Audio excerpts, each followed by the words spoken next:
Welcome to my views on news Friday's first video. Firstly, Tigray forces have launched a counter-offensive on Berahle front in Afar, where Eritrean forces and Afar fighters were trying to reach Agula, Vakro. They were trying to cut off the road, and fighting was ongoing near Dacia, Logdo here.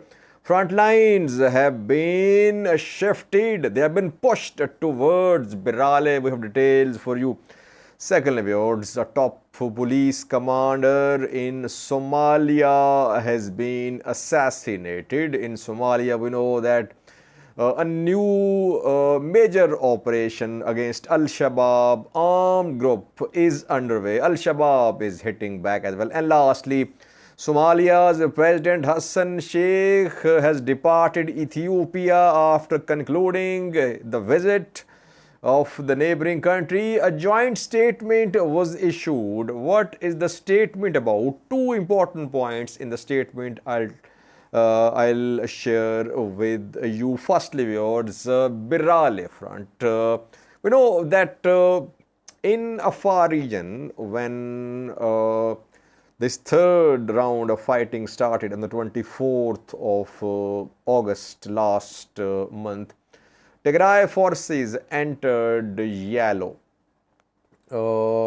and they captured parts of Gulina as well. Yalo, Gulina are situated to the east of southern Tigray and Wallo. But Tigray forces did not go deep into Afar. The purpose of that entry into Afar was to prevent any attack on TDF from Afar side. Though TDF's entry in Yalo led to massive displacements in Gulina as well, thousands were displaced. And Yalo has been under the control of Afar forces since then. Then came an offensive on Tigray from Afar side. Eritrean forces supported by Afar militias, Afar forces, they entered Afar. Afars were already there. Eritreans entered Afar. They passed Berhale town where they were stopped by locals who protested. Then some regional officials intervened. And some tribal elders were arrested as well because they were protesting against the entry of Eritrean forces in Afar. So from Berahle town, Eritrean military and Afar fighters, they launched an offensive towards Tigray. And Mount Asda was the place where heavy fighting went on for days. Afar fighters and Eritrean military, they managed to make some gains and they pushed front lines from Mount Asda towards Logdo and towards Dacia, which are on Tigray side of Tigray-Afar border near Mount Asda. So most of the fighting was on Tigray side of Tigray-Afar border. Tigray forces repelled this attack. And we have seen several videos, pictures showing Eritrean soldiers who have been taken prisoner on Berahle front. Tigray forces repelled this offensive from EDF and Afar towards Agula. Purpose was to reach the road, A2 highway, to reach Agula, to reach Makale, to cut off A2 highway. The objective could not be achieved by Eritrean forces and Afars. 67th Division of Eritrean military was part of this offensive.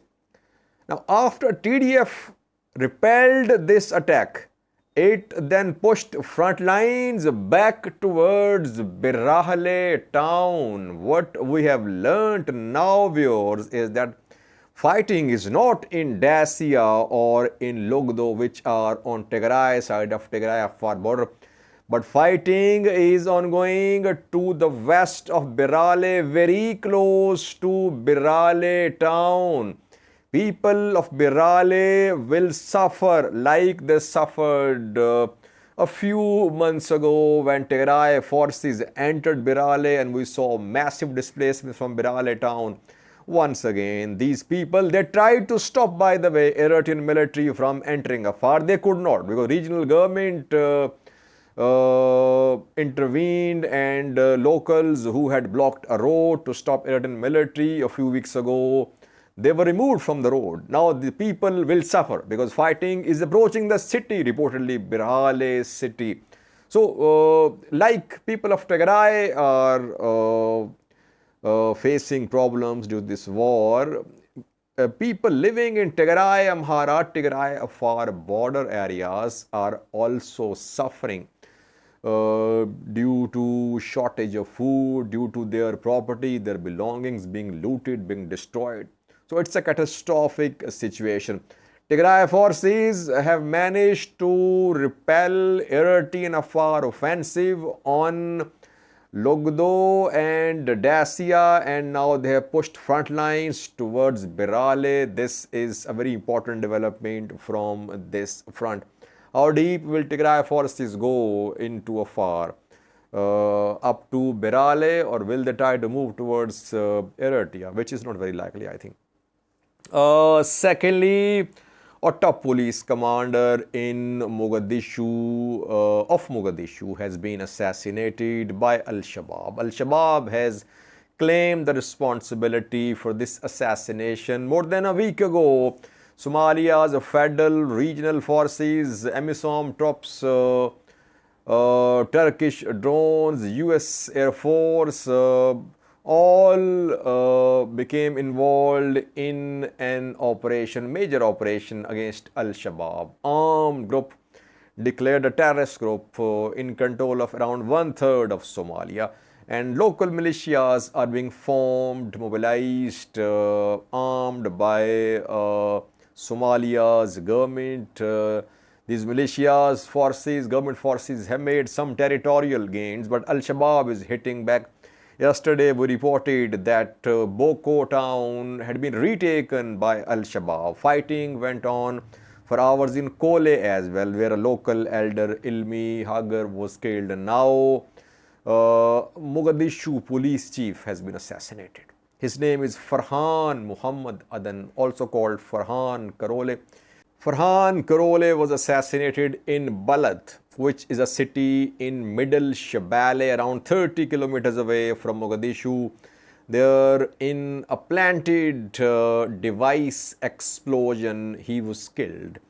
He was not on front line, but obviously he was part of some operations ongoing in nearby areas.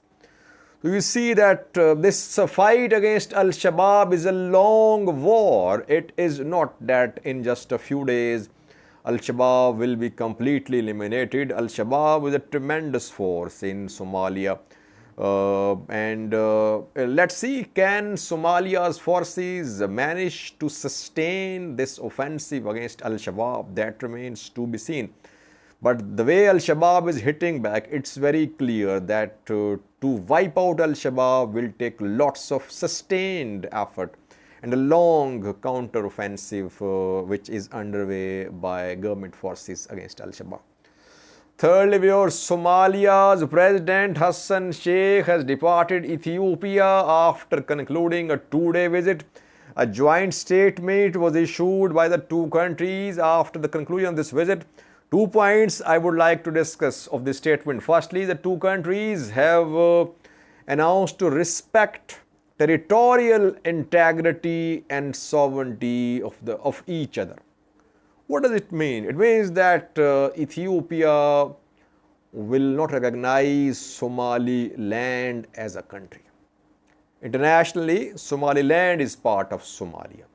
We were discussing a few months ago that Ethiopia could consider recognition of Somaliland as a country, but now Ethiopia says it respects territorial integrity and sovereignty of Somalia. Secondly, Somalia will not support TPLF. It's also very clear because Somalia says it respects territorial integrity and sovereignty of Ethiopia. It will not support any foreign interference in Ethiopia. First point. Second point is that the two countries are asking UN Security Council to lift an arms embargo which was imposed on Somalia a few, not few, 30 years ago. Somalia cannot purchase weapons because it is under UN imposed arms embargo. Now, the two countries are requesting that the UN should lift this arms embargo because in the fight against Al-Shabaab, Somalia's forces, regional federal, must be well equipped. And we are hearing this call from different quarters. Will the UN lift arms embargo? That remains to be seen. Overall, a good start for Ethiopia-Somalia relations that the two countries, there were some issues between Somalia and Ethiopia. It was being said that Ethiopia was forging close ties with Somalia's regional government, bypassing Mogadishu. And it was also being said that Hassan Sheikh government was giving shelter to some TPLF leaders. So there were some outstanding issues. Then involvement of Egypt in Somalia's internal matters, other issues were also there, which were a matter of concern for Ethiopia. Now it seems that the two countries have renewed their relationship with Hassan Sheikh's visit of Ethiopia. Thank you for watching.